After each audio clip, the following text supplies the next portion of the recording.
शहर काँग्रेस कमिटी सांगली शहर काँग्रेस कमिटीची बैठक ही सांगली लोकसभा मतदारसंघाचे खासदार सन्माननीय विशालदादा पाटील आणि मी आणि आमचे ज्येष्ठ नेते सिकंदर जमादार सर, जिल्ह्याचे युवा नेते डॉक्टर जितेश कदम आणि शहर काँग्रेसमधील अनेक आजी माजी नगरसेवक, मग ब्लॉक अध्यक्ष अशी प्रमुख नेत्यांचीच फक्त एक बैठक आम्ही आज सांगली शहरात आयोजित केलेली होती।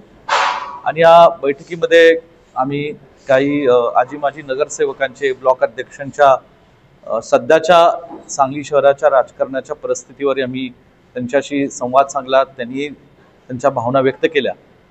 मला मनापासून सांगायचे की सांगली हा काँग्रेस पक्षाचा बालेकिल्ला राहिलेला आहे। मागच्या 10-12 वर्षात जे काही देशात, महाराष्ट्रात घडू लागलं तेच दुर्दैवाने सांगली जिल्ह्यातही घडू लागलं, परंतु आजही सांगली जिल्ह्यातला सर्वसामान्य माणूस, लोक हे काँग्रेस पक्षाच्या विचाराला मानणारे लोक आहेत आणि त्याची प्रचिती म्हणजे लोकसभेमध्ये मिळालेलं आम्हाला यश आहे। विधानसभेत दुर्दैवाने पुन्हा जे महाराष्ट्रात घडलं तेच सांगलीमध्ये दुर्दैवाने घडलं।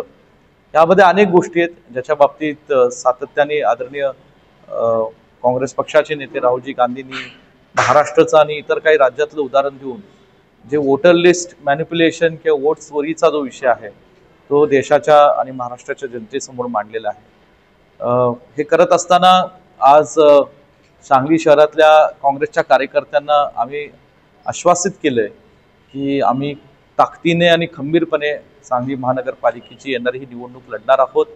सांगली शहरातील सर्वसामान्य लोकांचे जे प्रश्न आहेत, ज्या प्रश्नाला अजूनही प्रशासनाकडनं किंवा सत्ताधारी सरकारकडनं वाचा फुटला नाही, असे प्रश्न आम्ही येणाऱ्या काळात समजून घेऊन जनतेचे ते प्रश्न सोडवण्याची भूमिका ही आम्ही काँग्रेस पक्षाच्या माध्यमातून निश्चितपणे ते सोडवणं करण्याची भूमिका आम्ही पार पाडू। आणि म्हणून आजच प्रभाग रचना या ठिकाणी समजलेल्या त्या प्रभाग रचनेच्या आधारे येणाऱ्या काळामध्ये निश्चित स्वरूपात चांगले इच्छुक उमेदवार यांची चाचपणी करून त्यांनाही चांगल्या उमेदवारांना उमेदवारी ही सगळ्यांना विश्वासात घेऊन दिली जाईल आणि एक चांगला सक्षम असा शहर अध्यक्ष, त्याच्या जोडीला चांगली शहराची काँग्रेस कमिटीची टीम सुद्धा लवकरात लवकर काही दिवसातच आम्ही ती नियुक्त करू।